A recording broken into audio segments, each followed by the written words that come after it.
oh my gosh. And it just hit me. You're Mm. right. It's just making a decision. Because at the time, I truly didn't know how to turn my will and my life over to the care of God. I wasn't even sure there was a God, let alone be able to do that. But I Mm. could make a decision that the way I was running my life and the way things were going was not working. And I knew that I had to turn things over to a power greater than myself. Hey, friends, we're back on episode 3. Really excited to be here with you again. Last time we went over step 2, which is came to believe that a power greater than ourselves could restore us to sanity.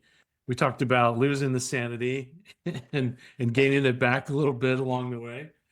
And today, I'm excited to jump into step 3, which is made a decision to turn our will and lives over to the care of God as we understood Him. And so, yeah, tell us, Brent, what does step 3 mean to you when you first heard that, or how did Wow, that go? that's that is that is a big one. That is huge. This was a step that I struggled with. But before we get there, I kind of want to talk about uh, kind of where we left off last time. Yeah, yeah.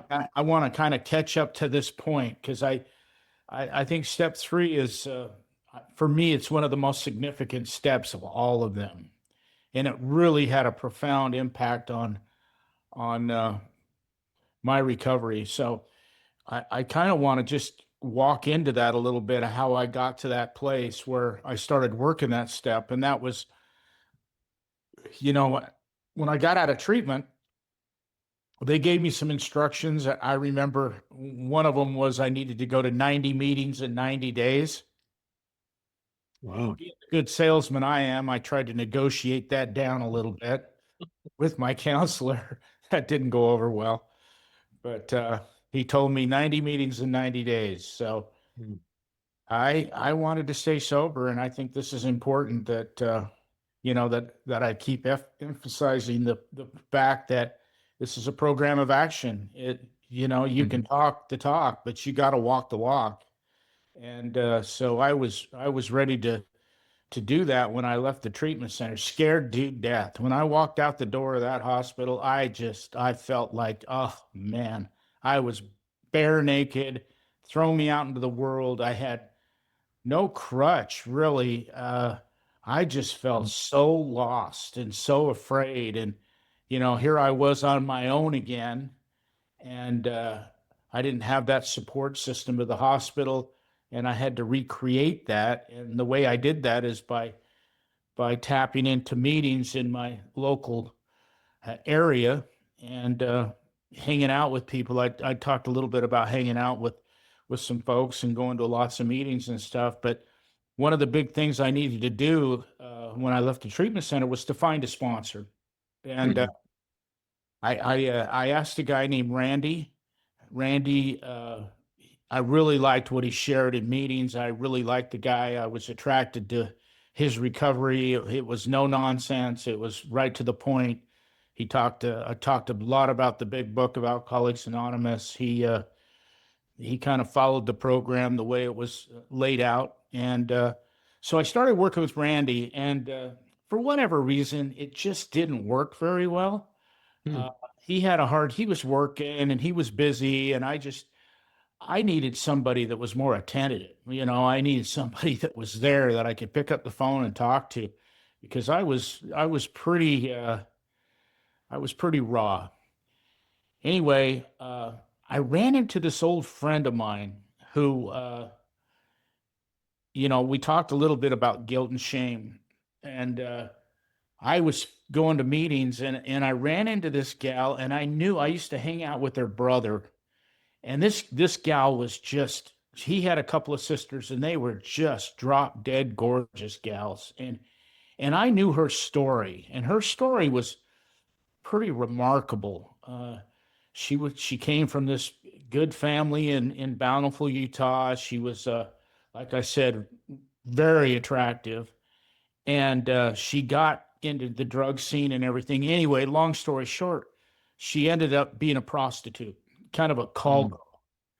and she was really high end, and she was going out with all these professional basketball players, and I knew all this. And so when I saw Mary, her name was Mary, I saw her in a meeting. I was shocked, and I talked to her. And I remember one night in particular, I grabbed Mary after a meeting, and I said, "Can you and I sit down and have a chat?" And she says, "Oh yeah, anytime, you know." And I says, "Well, let's go sit in the truck, and I really need to talk to you." Eh, Because I knew her story, I wanted to know how she got past the guilt and the shame. I knew where she came from, so she must have somehow figured that out. And I was just feeling so full of shame. And I just had a hard time looking at myself in the mirror. And so I sat down with Mary and I had a really good chat with her. And she said something I'll never forget. She looked me in the eye and she says, "Brent, you know, how much did you drink?" And I said, "Well, I drank a lot." She goes, how many drugs did you do?" I said, "Well, I did a lot." And she goes, "How many times did you go to jail?" And I said, I went to jail a lot." And Mary kept bringing these things up. "Well, did you do this? Did you do that?" And yeah, she goes, "You know what?" And I says, "What's that?" She goes, "Everything you did, everything, your whole life got you to where you're at right here and right now. You wouldn't be who you were if you hadn't have done those things. And now you have an opportunity to change that life." And coming from Mary and knowing her past, man, it really had an impact on me. And I told her about, well, I'm struggling with the sponsor. He's not willing to really work with me. I need to work the steps. And she says, "Well, I've got somebody that can help you." And she says, "He's not an easy guy. He's mean. He's really mean." And I says, "Well, that's probably what I need." And she says, "Well, I want you to go ask Horace to be your sponsor." Horace? I looked at her. I knew who Horace was. I'd seen him in the meetings. I saw him stand up in the meetings and tell people they were totally full of crap. And he was just this big guy from the South. And he talked in every meeting and he talked at everybody. And he was just not a nice guy. Nobody really liked Horace. We tolerated him, but we really didn't like him, you know? And I told Mary, I said, "Are you sure that's who I need?" She goes, "Brent, trust me." She says, "Just trust me. Go talk to Horace and he will put you on the right path." And, here it is. It's a program of action. And she gave me something I needed to do. And so what I did is, I walked up to Horace probably that night. And I don't remember for sure if it was that night or the next day, but it seems like it was probably that night. And I said, "Horace, I've been talking to Mary. Mary suggests that I come and ask you to be my sponsor. Will you sponsor me?" And he looks at me and he goes, "Well, I don't know. I'll tell you what." He says, "Tomorrow morning, you show up at my house at 8 o'clock in the morning. Don't be late." So, all right. I knew where he lived. He lived way up on the east side of Bountiful in a really nice house. And so I wasn't working. I didn't have anything to do. And I walked up to his house and I knocked on the door. And the door comes flying open, just startled me. Flies open. I look up at this guy, great big, huge guy. He looks at me and he goes, "What are you doing here?" Wow. And I'm like, "Horace, you told me, that you were going to sponsor me. You told me to be here at 8 o'clock. What time is it?" "It's 8 o'clock." "All right, well, come on in and sit down and get a cup of coffee." And I'm like, Wow. "Whoa, dude, what a nice guy, Here I am. I never let anybody talk to me like this guy talked to me, Right. And I walked in and I got a cup of coffee and I sat at his counter and he looked at me and he just kind of just gave me the once over and just kind of shook his head like I was worthless. And he got out the big book of Alcoholics Anonymous and he cracked it open. And a lot of times a sponsor will read the book to their sponsees. They'll go over the book. And then when they come to a step, they'll read the step. And, that's kind of how they do it. Well, Horace didn't read the book to me. He yelled the book at me. He Wow. would just, I mean, he would read a page. He would just, and then he would question me, what did I read? What did I say? And I'd get it wrong. He'd re-yell it at me. And that went on for probably an hour. Then he kicked me out of the house and, said, all right, tomorrow you be here at my house, 8 o'clock. Don't be late. So 8 o'clock in the morning came. I walked up to his door and I knocked on the door. Door flings open again. I look up at him. He goes, what the hell are you doing here? And I'm like, Horace, you told me to come at 8 o'clock. He says, all right, get your butt in here and sit down. He just cussing. Every other word's a cuss word. Just go sit down. And he'd yell the book at me again. And then he'd question me about the book. This went on for a long, long time, probably a week or two. Wow. He was just, every day he had me show up. Every day I showed up, it's like, what are you doing here? And I said, I want to stay sober. All right, then get in here and sit down, get a cup of coffee. And we started moving through the book pretty good. And we started going through the steps. And he questioned me about step one. How do you feel about step one? And he read it. And I told him, I said, well, I feel really good about it. I mean, I went to treatment. I don't give a crap about treatment. Treatment's nothing. It's like, okay, oh, sorry, I didn't mean to bring it up. And then he talked to me about step two. How do you feel about step two? And I said, I feel good about step two. I understand it. And he goes, well, what about step three? And he read the step to me. And this is what I heard. Turn your will and your life over to the care of God as you understand God. And he says, how do you feel about that? And I said, I don't know how to do that, Horace. What do you mean you don't know how to do it? I said, I'm being honest with you. I don't get it.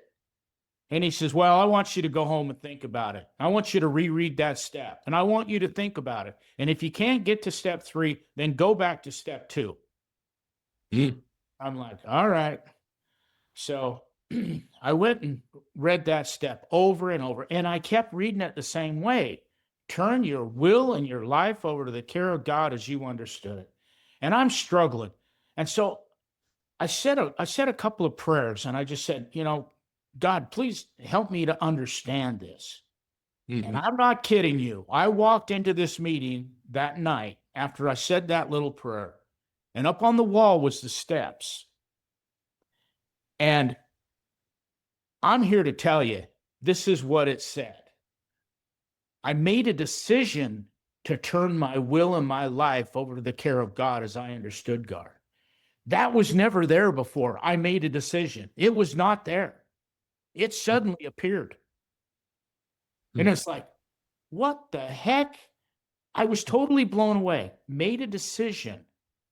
And so I go to Horace that night, I think after the meeting and everything, I said, Horace, I told him what happened.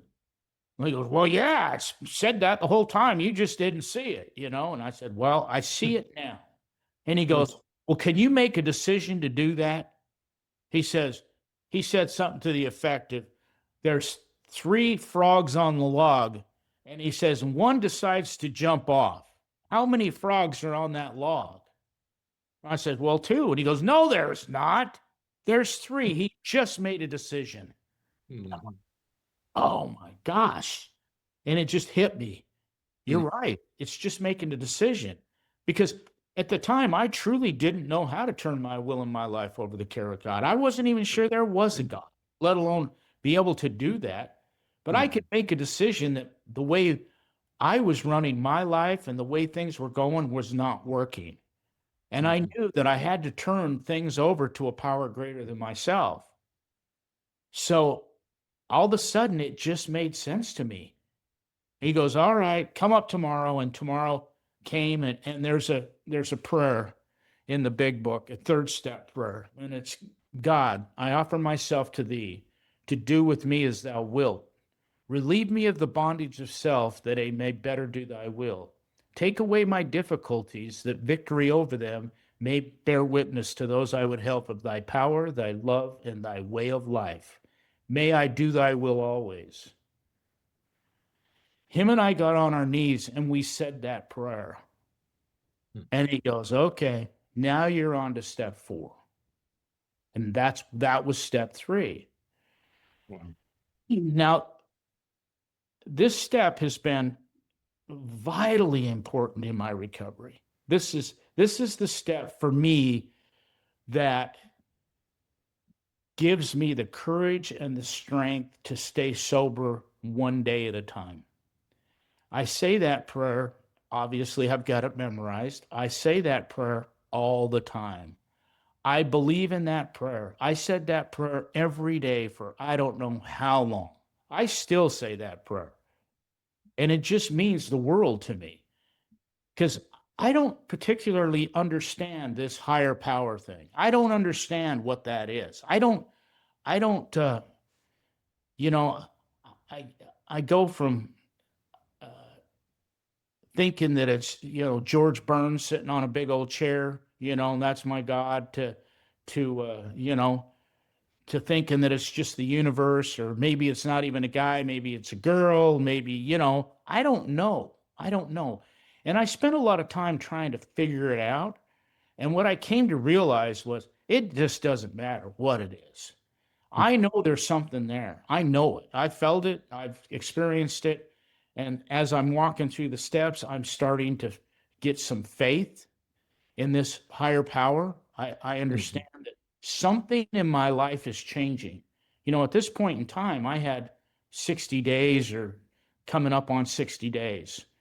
And here I am, still sober, one day at a time. Life is coming at me really, really fast. And I started hanging out with Horace a lot. He'd tell me, "Okay, be there at 8 o'clock in the morning." And we'd go up there, and he'd open up and goes, "Wow, we got work to do today." And he had this house that had this railroad tie wall behind his house, this great big wall that he had to retain the side of this hill. And so he had me building this wall for him. Why, he yelled the big book at me. I was out there packing railroad ties and stacking them and doing all this. And we became, he started to mellow. I started to understand him a little more. And I understood that he had a heart of gold. He just he just didn't want to see me fail. And he knew that he needed to be hard on me and he needed to be honest with me. And, we started, I told him I had a wife and 2 kids, and I was out of treatment. And I told him one day, I said, "Horace, I need to go find a job. I need to go to work. I need to start paying some bills. I've been off work way too long. I need to get busy." Because, Elaine had taken me back into the house had, after I'd, gone through treatment and everything. She did the family program and all that during treatment. And then, so with Horace, I told him that day, I'll never forget, this is so funny. I told him, I said, "Horace, I really need to get a job." And oh my gosh, he falls out of the chair. He falls onto the ground. He's just laughing his butt off. And I'm looking at him like, oh my God, this guy's insane. He's just laughing and laughing. I go, "What's so funny?" He goes, "Who would hire you?" Hmm. He says, "Do you really think that you're employable? Do you think you're employable?" And I'm like, "Dude, I got to go to work." He goes, "Nobody's going to hire you. Your job right now is to work these steps and to get well, because you're no good to anybody until you get to step 9. And I'm like, wow, okay. Then one day I said something like, "Well, my wife said this." And he goes, "What'd you just say?" And I said, "My wife." And he goes, "Oh, now you think you're a husband. You really think you're a husband? You're kidding me. You think you're a husband. You're not a husband. You're a drunk." He says, "You're going to learn to be a husband, but you're not a husband." And then I said something about my kids. "Oh, you think you're a dad. You're not a dad. You're a drunk. You're not a dad. Tell me one thing you've done to be a dad. You've done nothing but drink and were selfish and self-centered, and your poor wife did all the parenting. You didn't do anything. All you did was drink and hide from everything. You're a drunk. You're not a dad. Whoa, man, that hit me right between the eyes. That was pretty harsh, you know? And here I let this man talk to me like that. I never let anybody talk to me like that. But the fact of the matter is, he was right. I didn't want to admit it. It hurt to admit it. And, but Jonathan, that's what I needed. I needed to hear that kind of stuff. I needed somebody to be real and honest with me. I needed to be open to it and not get defensive and not try to, explain to him how I was a great dad. Because he was right. I was missing in action for a long, long time. And he says, you're not going to be a dad until you work this, the ninth step. So it was quite the experience working with Horace. I remember one night we went to a meeting together, him and I. Oh, this is hilarious. Him and I go to this meeting together, and I don't know if somebody called on me to share, or I just shared in a meeting and I talked about feelings or something. And I walk out of the meeting and I can tell he's upset. Something's mad. He's mad about something. He's not even looking at me, not talking to me, not looking at me, just kind of ignoring me. I go up to him and he goes, what's up? What's wrong? He points his finger at me, goes, there's only one way I am going to sponsor you. And I said, okay, how is that? Don't you tell anybody I'm your sponsor. Because he didn't like the way I shared in that meeting. That if he was sponsoring me, then I had some reflection on him.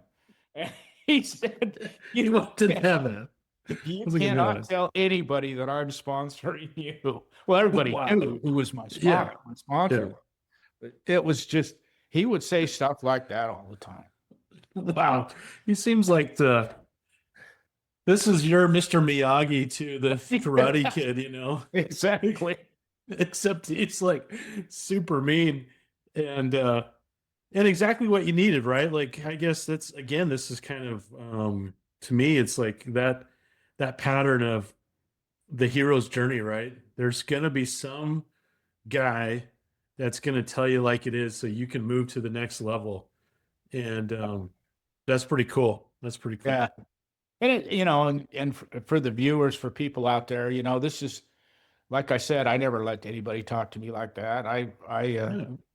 But I was so beat up from, I'm finding this new life, and I understood that he had like 4 years of sobriety. He'd had like 7 years, and then he'd relapsed, had 4 more years, and that was just a huge amount of time for me. I mean, that was just unbelievable that somebody could stay sober that long. And he knew that big book inside and out. He could quote it, and he read a lot. He worked for Hercules in Utah. He was some kind of rocket engineer or some darn thing. He was retired by the time I met him and everything. But the more I worked with him, the more we hung out together, and he would pick me up, and he always had like a case of big bucks in his truck, and he'd go help all these people, and we'd go to different meetings all over the place. And I remember one day he called me up and he goes, Brandy, he goes, what are you doing? Nothing. He says, all right, I'm on my way. I'm going to pick you up. Okay, let's go. So he had this big gray van, and he picks me up in the van, and we start heading from Bountiful to Provo. We're driving down the road to Provo, and I said, where are we going? He goes, oh, there was this treatment center down in Provo that was, it was for young girls, and it was really high end, rich girls, and it was the hoity-toity kind of treatment center. And he says, we're going down here to hear a speaker, and I want you to go with me. And I said, all right. So we drive all the way to Provo, kind of the mouth, up by the mouth of the canyon, in this really nice neighborhood. And we go into this building, and I looked at him. I says, "By the way, who's the speaker?" And he says, "You are." What? It's like, what? So he takes me in there and he sits me down, and he says, "Tell your story. Wow. How'd you get here?" And that was the kind of stuff he'd do. I mean, he would just do that kind of thing all the time. Never, always. I smoked at the time. He hated cigarette smoke. He'd let me smoke in his van.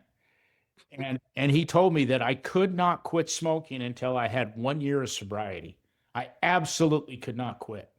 I had to continue smoking because he thought it would spin me into a relapse. And he was right. It would have. Oh, So, wow. on my 1 year anniversary, I quit smoking on that very day. I couldn't wait for that day to come, and I put the cigarettes down, and I've never smoked since. On that 1 year anniversary, Amazing. it was suggestions from Horace. These are the things that I started taking direction from somebody that knew a lot more than I did about this thing, Mhm. And so, I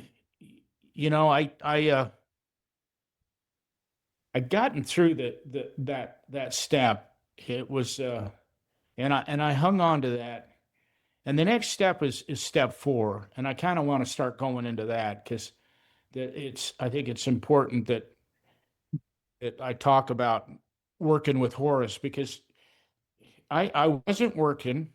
I needed to get to that 9th step. So I went home. He told me to read the step 4 out of the big book, and I read it. Didn't make any sense to me. And I talked to people at treatment center and everything. How do you do this? Well, you just write down all the terrible things you did on a piece of paper, and then, you read it to your sponsor. Well, that's pretty easy. So I got this, and I don't write.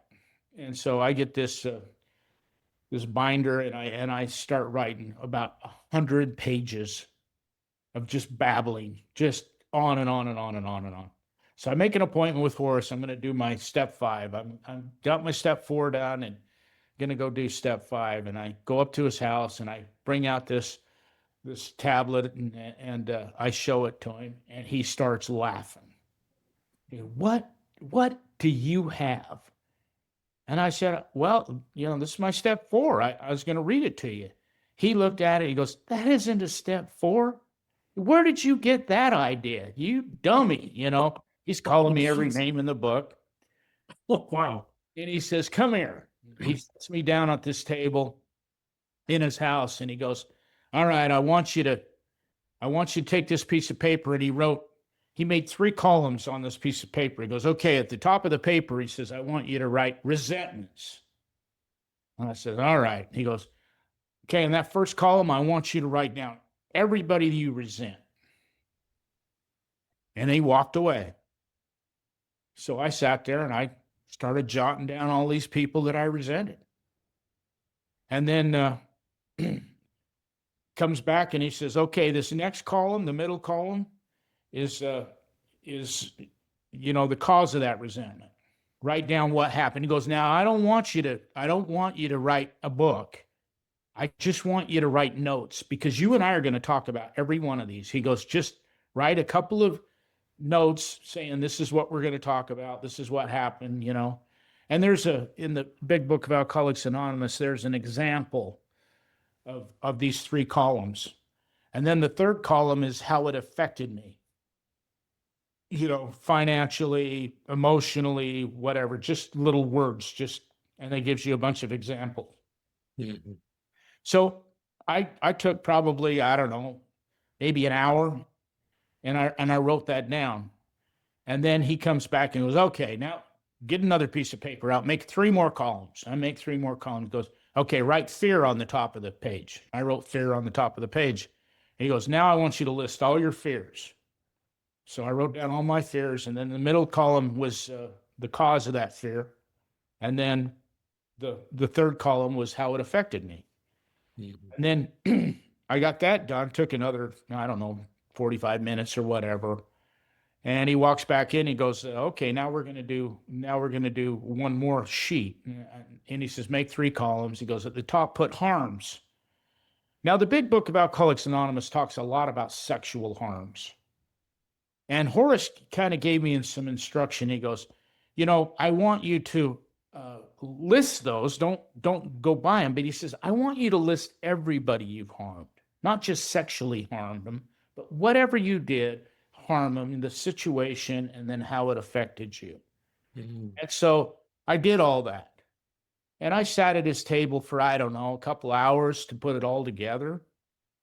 And that was the way the big book of Alcoholics Anonymous had it laid out.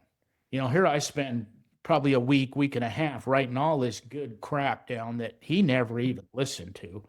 And after I did it the way he asked me to do it, it just made sense. Mm-hmm.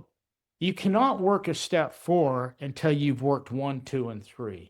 Every step along the way gets you prepared to go to that next step. Mm-hmm.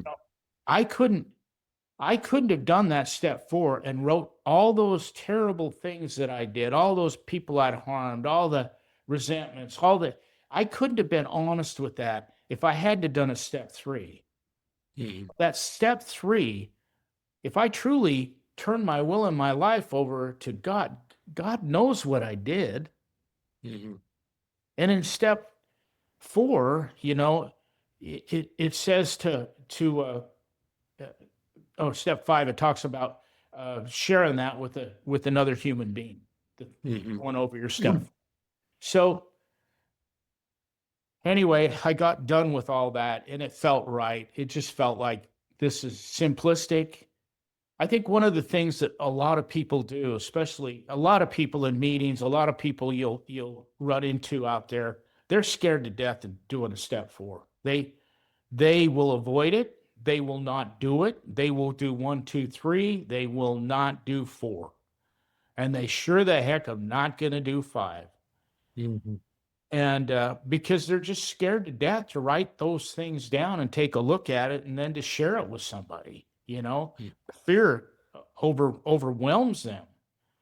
But the amazing thing in my experience is really that's what set me free. Every time I've faced this huge amount of fear in recovery and I've put my head down and I walked through it, that's where all the rewards came from. That's where the faith came from. That's where all my self-esteem, I didn't even know what self-esteem meant. I never felt proud of me for anything, and here I'm doing these hard things and now I feel like I'm worth something. I don't know how to explain that. But something's changing inside of me and the my value of Brent is going way up. Brent isn't that mean, crazy guy. He's a guy that's lost, and I need help, and I need somebody to show me this path to walk through it. So what I'm saying is these things are all starting to happen for me. I'm starting to feel things that I never felt. I think I shared with you after I got out of treatment, I'd go to the treatment center because I wasn't working, and I would volunteer my time. And one day we went for a walk, and I'm walking down the street, and I look over, and there's this rose on the side of the sidewalk, and I'm looking at, and I just started bawling like a little baby. I'm looking at this beautiful creation, and it was just so vibrant and so beautiful. I hadn't seen colors forever. And here's this amazing flower. And I was so touched by that, and here I am, this hard guy, right? Never shed a tear in my whole life. And I'm bawling like a little baby over a rose. I'm starting to feel these things and I'm feeling them intense. Another example of that, I went home one day and I'm watching TV and there, daytime TV, and there was I just had the TV on to make sound, I didn't want to be quiet, or I didn't want to be with just me, so, it was The Price is Right or some TV game show. And I'm watching this guy, and he he did whatever he needed to do, and he won like $10,000. And oh my gosh, I started bawling. I'm standing in front of the TV. I was so happy for that guy. I'm just bawling, and I'm thinking to myself, I'm losing my mind. I'm totally out of it because suddenly I'm feeling emotions and things that I had never felt before. You Wow. know, the smallest little things just touched me. I was so open, and like all my feelings were right at the surface. And, I was Wow. happy, I was sad, you know, I was just all over the place. Here I That's am, so cool. some guy winning $10,000. That's awesome. It's like you're having a human experience for almost the first time now, Yeah, yeah. This right? is so insane. Yeah. It Like was, that drug and the alcohol, the toxic has been removed. And so now you're getting the life full force yeah, against you. I don't know. yeah. Maybe that, I don't know if that's Yeah, correct, but it was intense and crazy. And I think that after you have spent so much time out there living in that craziness, because being an alcoholic is a lot of work. mm, Uh, you're chasing you're chasing that demon every second of every day. That's all you're thinking about. That's all you do. You don't see the world. Like I've told you before, I hadn't seen a sunset, a sunrise. My world was just gray, and it it lacked any kind of emotion. Everything was numb, mm, and that's the way I wanted it. I didn't want to feel anything. I just wanted to be numb all the time. I didn't want to mhm, feel the guilt and the shame. I didn't want to feel, you know, the worthless, I loathed who I'd become. I just hated who I was. I remember for the longest time I'd brush my teeth in the morning. I'd never look in the mirror, ever, ever, ever. I was so ashamed of who the man that I had become, and now that I'm working these steps and these things, I'm starting to notice the sunrises and the sunset and the appreciation for life. mm, Oh, uh, and I think that's such a vital part of this recovery thing is, you know, I'm not unique. I'm sure there's thousands of people out there that felt the same thing I felt. And I know mhm. that there's a lot of people out there that are just starting this journey, and they know exactly what I'm saying when I'm talking about living in that fog and having the shame and the guilt and all that. Mhm. So I guess what I want to tell people is, you know, you do the next right thing and you walk through these steps and you go through this process. It doesn't just, you know, the meetings, the steps, the big book, all that stuff, it doesn't teach us how not to drink. What it does teach us is how to live sober Mm, and to look at yourself in the mirror and brush your teeth, how mm, to become a useful member of society, how to find self esteem and self worth, which is extremely valuable. I mean, we all want to make money, we all want to be good at things, but when you start feeling good about who you are and who you become, it's priceless. You know, I was mhm. I was so close to just, if I would have made that decision back when to die, I know I wouldn't have been there. And Mhm. yet I found the courage and the strength to make a decision that I want to live. And I often say when you make that decision, it's just like any prayer that I say. You know, when you say a prayer, God grant me the serenity to accept the things I cannot change, the courage to change the things I can, and the wisdom to know the difference. Simple Mm, serenity prayer. But if you listen to those words and if you say those things, sometimes it takes a lot of humility to get to a place where you really understand that prayer. And I believe my higher power sometimes gives me the humility, and it's not always an easy thing to be able to realize the value of those words. And, when I'm doing my 4-step now with Horace, I realize that I'm throwing it all out there, man. I'm throwing it all out there. Everything I've ever done, I'm throwing it out there. I'm going to be honest and real. And for some reason, I intuitively knew that he wasn't going to judge me, that he wasn't going to look down his nose at me, that he honored where I was at. And that gave me the ability to really open up and share that with him. And so it was so important. I often tell people, when you're going to do your 4th and 5th step with somebody, I think one of the most important things you can do is find somebody that you can trust. Find somebody that you can talk to. And sometimes that's a priest or a bishop or, whatever. That might not be, it just says that you need to share it with another human being. I heard a guy in a meeting one time say that, he shared it with his sister. And I'm like, you what? That's crazy. He goes, yeah, she was deaf. She couldn't hear a thing I was saying. It was like, wow. Yeah. I don't know. That one. I don't know if that counts, but yeah. Never worked Close. for you. Close, yeah. Yeah. Yeah, no, it's so interesting. I'm fascinated of you talked about not being able to look at yourself in the mirror when you brush your teeth. Yeah.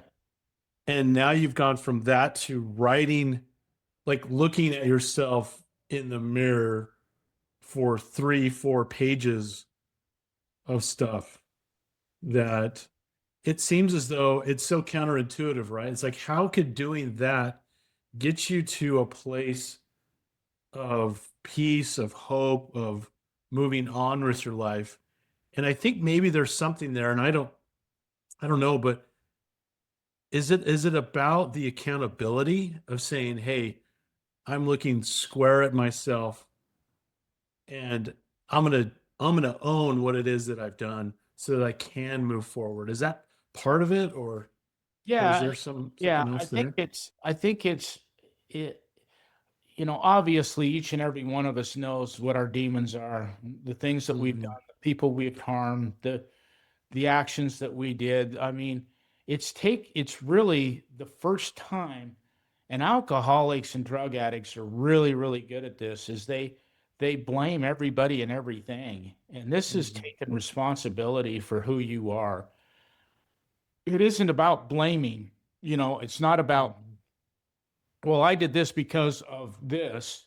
It's because I did this. This is what I did, And so it was just for the first time being just brutally honest with yourself, not with anybody else, between me and my higher power. And I knew intuitively that my higher power knew this. He knew what I'd done. And there's something magical about just taking responsibility for those things. Because once you get to share that in your step 5 with Horace, which I did that very day. We went over that. I think he talked more than I did, but telling me his stuff. Because the beauty of working that 5th step with another alcoholic is they share similar stories. It reminds them of things they did. So it softens the blow, I got 2 DUIs, he talked about him getting a DUI, and it's just like, oh, you got one too. We kind of laugh about it, So he kind of shares stories with me. I share stories with him. We go through the list. I talk about everybody that on that list, and then I go through my fears and walk through that, and I get to my harms. And a lot of people that I had written down on that resentment list ended up being on my harms list. And so, you go through that process in step 5. And when we got done, we sat there and talked for, I don't know, 2 or 3, maybe 4 hours. I mean, we just went over everything very, very thorough and made sure I got everything out. And at the end, he asked me, he said, do you want to keep this or do you want to burn it? And man, I wanted to burn it. I wanted to see it go up in smoke. And we went out in his backyard, a little fire pit, and we lit that thing on fire, and I watched that thing burn. And I'll tell you what, I got a lot of relief out of watching that go up in smoke. It just some redemption or something. I just felt the weight of the world kind of go off my shoulders, like. Wow. And I got this sense of and I got this sense of like I've cleaned the slate. I've been honest. I've told everything that I did. I didn't leave anything out, and I felt like my slate was clean. And that next day, from that moment on, I had a decision whether I wanted to go back down that path and start, recreating some of the wreckage of my past. I didn't want to do that anymore. I didn't want to hurt people anymore. I didn't want to harm anybody. I wanted to get rid of my fears. And I certainly didn't want any of my resentments. Resentments just about ate me up. The resentments I had were some pretty big, intense resentments. And I want to get into the resentment part because I think it's really, really important that people understand that process of getting. They say that resentment's the number one offender. It sends more people back out than anything else. And so I think it's a vital part of this journey for other people to realize that there is a way out of these resentments, that you can walk through those, and there's tools that I learned along the way. There's a story in the back of the big book of Alcoholics Anonymous. It's called Freedom from Bondage. And that story is written by a gal. It's not very long. It's a pretty small story, but it talks about her and her resentments. And I don't exactly remember. It's been a while since I read that story, if it was her father or her mother that she resented so much. But it talked about that process of walking through that resentment. And she had talked to a priest or somebody that had given her a suggestion how to get past the resentment. And the suggestion was that you pray for that individual for 14 days. And you pray to them, you pray that they get everything you want in life. You pray that they get it all. God, here we go. I want so-and-so to have all this that I want out of life. This is what I want you to give that person. But it says you don't need to mean it. So I would start, and I started saying this prayer. I would start my prayer with, God, I don't mean this. And then I would say, God, give so-and-so everything I want in life, and I would name a lot of stuff off. And in her story, it talks about doing that for 14 days. Well, my resentments were a lot bigger than 14 days worth. There's one in particular that I said that prayer over and over and over for months. Months. And then one morning I woke up. And I think a lot of us get into this deal, like, if you're going to give up a resentment, because we all have people out there that did us wrong. We all know somebody that really, really messed us over, and they're not nice people. And you come across those people, and I felt like if I let go of that resentment, because it was eating me up. This one I'm thinking about right now, just eating me up on the inside. I can't sleep at night. I'm laying there thinking about killing this guy. I mean, literally killing him. And I'm tossing and turning every night. And I start saying this prayer, and things slowly but surely get a little better. And then one morning I woke up and I had this huge awakening. I felt like if I didn't resent this guy, I condoned his behavior.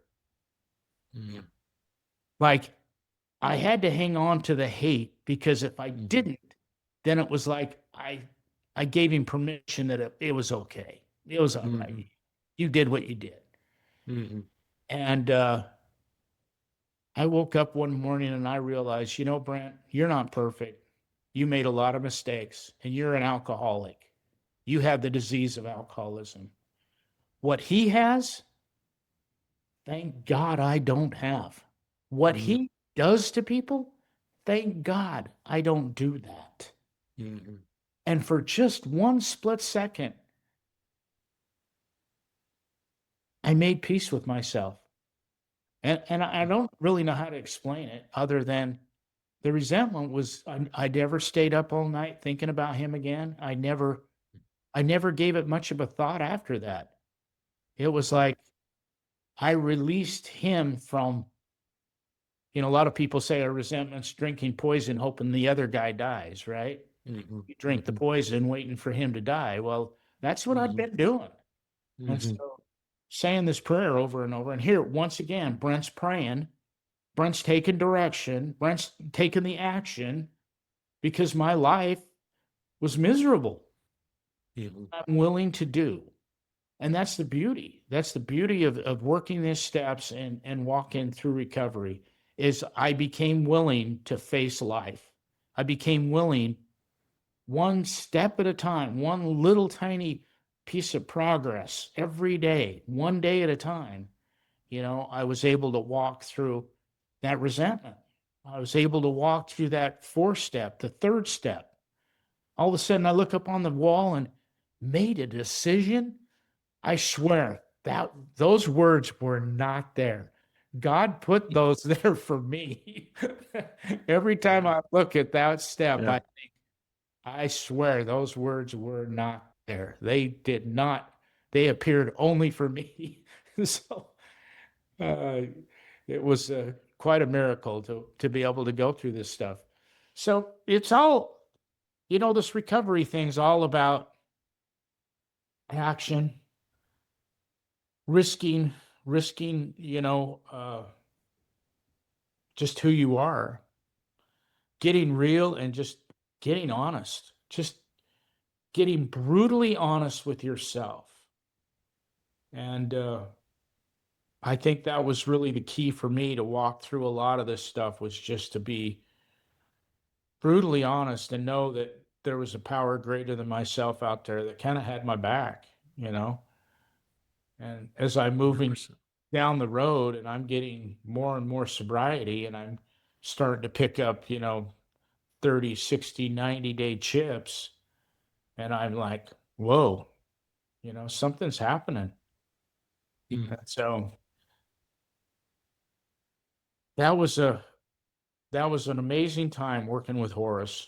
Horace was an incredible guy, and I worked with him for a long, long time and spent a lot of time with him. And the more time we spent together, the more he softened, and I understood more about what he wanted. He wanted the best for me. He just wanted me to succeed. He wanted to push me to the top.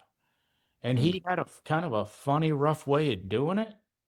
But and maybe that wouldn't have worked with a lot of people, but it was exactly what I needed to hear at the time. Sounds And like. as we move forward into this next episode, we're going to talk a lot more about some of the things that Horace had me do, and some of the fears that he asked me to face, and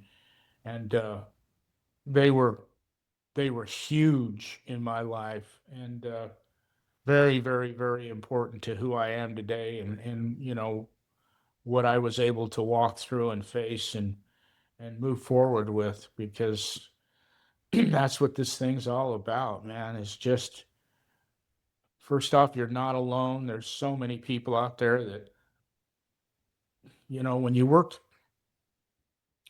through that fourth and fifth step, you realize that, your value to other people is exactly the things that I was afraid to share with anybody. The things that I held back, like the book talks about, we can help people when nobody else can, when doctors and lawyers and judges and nobody, but one on one alcoholic talking to another, they start telling me some of the horrible, well, I can't stay sober because I did this, and well, come on, I did that too. Of course you can stay sober. Well, you did what? Yeah. Mhm. You went to the bar and you did this and this. Yeah, I did all that, and it's like, wow, if you can do it, I can do it, kind of thing. Mhm. So it becomes very, very, very valuable. The things that I was so afraid to share with people actually they magically turned from the things that I ran from and hid from to things that were very powerful tools to talk to other suffering alcoholics. So Yeah, there's a book I read called The Obstacle is the Way, and I think it talks a lot about that, right? That the things that are in our path are usually the ones that are the things that will take us to the next level. yeah. And I think this is a perfect story about that. As you move through these steps and as you break through these fears, it puts you in a place of actually gaining more um, goodness and more love for yourself. Yeah. This is what I'm reading anyway, into the story, and that's what I'm seeing now. And that's just amazing. That's a miracle, 100%. Well, a lot of people say that this is one time that you really need to be selfish. The Hmm. truth of the matter is, I was a very, very sick person, uh, Hmm. you know, mentally, emotionally, spiritually. And I needed to be selfish when I walked through these steps. I haven't talked a lot about my family and my kids and all of that, that are home right now, while I'm working with Horace, and they're they're living their lives, and I'm once again I'm missing in action. I Hmm. I Hmm. remember going to my whole family and telling people, when it becomes 7 o'clock at night, I leave. I go to a meeting, no matter what's going on. If it's your birthday, happy birthday. I'm out.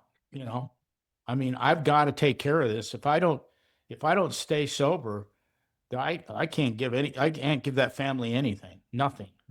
Hmm. So there's a component there that we need to address as well. As right now, you just when you're starting down this path, you just gotta be super selfish and learn to take care of yourself and get well. Just like Horace said, you're not a dad until you get to step 9. Well, we're on step 4 or 5 now, so we got to step 5. We got a ways to go before we get to step 9. So there's a lot of amazing stuff that happens between where we're at right now and that step. So I'm excited to keep moving on and keep moving forward. I hope this all makes sense to people, and I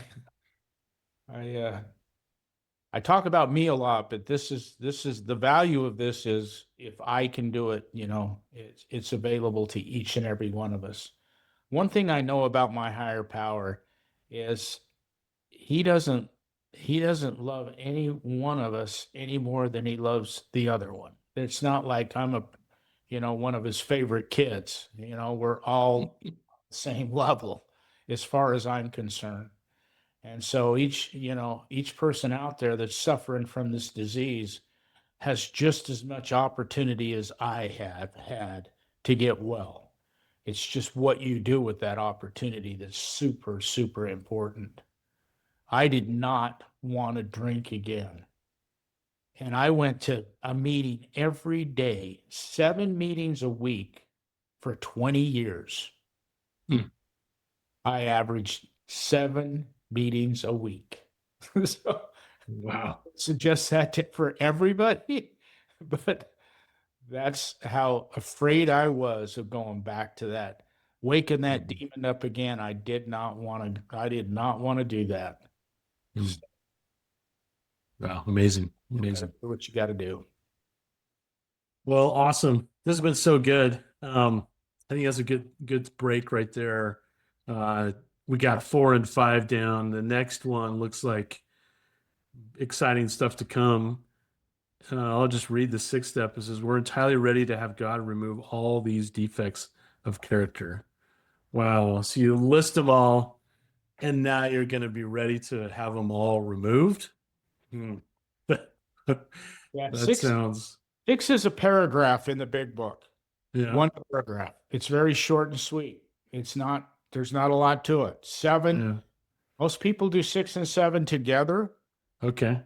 and so we'll talk about 6 and 7, and then go on to 8. Things move really quick from this point on. Yeah.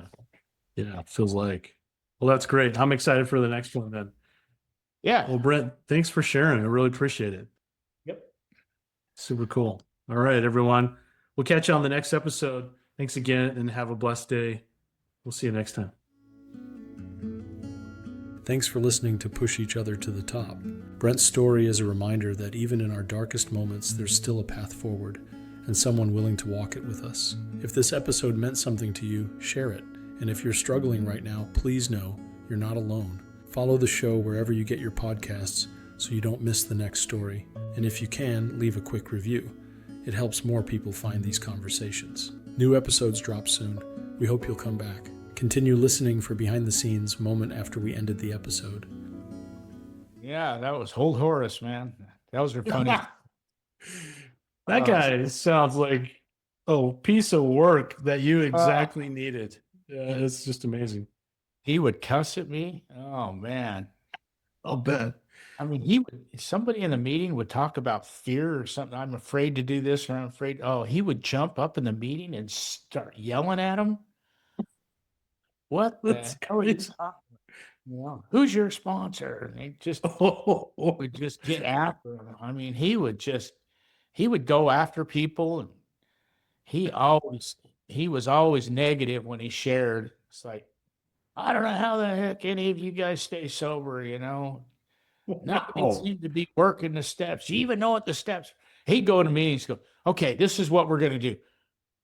I don't want any of you working the steps. Don't work the steps. Because he figured if he told them that, they'd go work them, because half the meeting wasn't working the steps. So don't work the steps. Whatever you do, don't work the steps. Wow. Wow. How old a guy was he when you met him? Well, he was probably he had just retired, so I would imagine he was. Oh yeah. Mid 60s. Wow. But he was about 6'3" or 4. Oh wow. He had a southern accent, and he was just a mountain of a man. Yeah. We did a lot of work in his house, man. I was He put you to remodeling work. basement. He always had me over there hanging doors or doing sheetrock work or something. I was painting, and That is so Mr. Miyagi. It's not even funny, Yeah. right? Yeah. Oh. And the funny thing Wow. is, see, when you sponsor people, the way you're supposed to sponsor them is the same way you were sponsored. So I'm supposed to be like Horace. Well, I can't talk to people like that. I can't get away with that. Right. That might One not thing I work. could get away with is I made all my sponsees work in my house. There you go. They all did construction. They all did yard work. They all did. And I could get away with it because that's what I did, There you go. Yeah. Oh, Horace would go to a meeting and he would say, okay, I want you to go out there and pick up every cigarette butt outside the meeting. Wow. We'd go to church. People would smoke. I'd get a can and I was picking up cigarette butts. And that was my job. Wow. Wow. Just do what you're told to do. That's amazing. Yeah. It's so humbling, right? Like, and You're just not above drilling that. anything, man. You're not above anything. Yeah. You do what you do. You when your sponsor says jump, you jump. Yeah. Wow. There's just a rhyme and reason for everything. Yeah. Just you just did it.